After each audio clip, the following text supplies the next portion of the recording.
la deuxième chance ont pour objectif donc déjà d'accueillir des jeunes de 16 ans jusqu'à 25 ans. C'est l'insertion professionnelle. Donc quand je dis insertion professionnelle, c'est sortir soit en formation pour ces jeunes-là, ou bien éventuellement en emploi. Donc pour réussir cette mission, on a des formateurs donc, qui sont spécialisés soit en français, en mathématiques, en bureautique, et puis des formateurs aussi en matière professionnelle, donc pour travailler le CV, la lettre de motivation. L'essentiel de notre travail, c'est vraiment essayer de cibler le projet professionnel du jeune.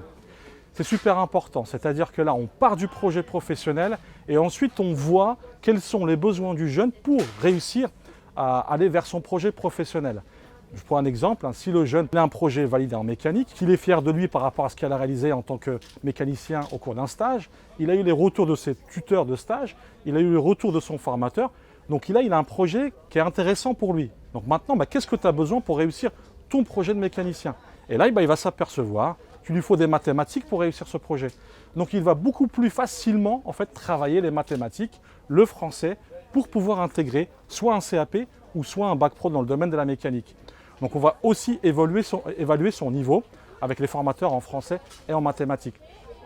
C'est un parcours de 10 mois et demi maximum avec des rentrées et des sorties quasi permanentes. Donc on fait des rentrées tous les mois et les jeunes peuvent sortir à tout moment. Donc c'est un parcours qui est aussi individualisé. On fait un test à l'entrée pour savoir où en est le jeune au niveau scolaire. En fonction de son niveau, on va lui proposer un travail totalement adapté. Là, l'objectif, ce n'est pas de répéter ce qui s'est passé lorsqu'il était à l'école. Donc, il n'y a pas de notes, il va travailler à son rythme.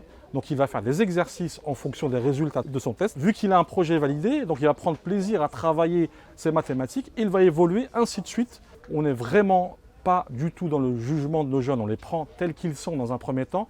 Juste ce qu'on va demander, c'est qu'ils soient motivés et qu'ils aient envie de travailler.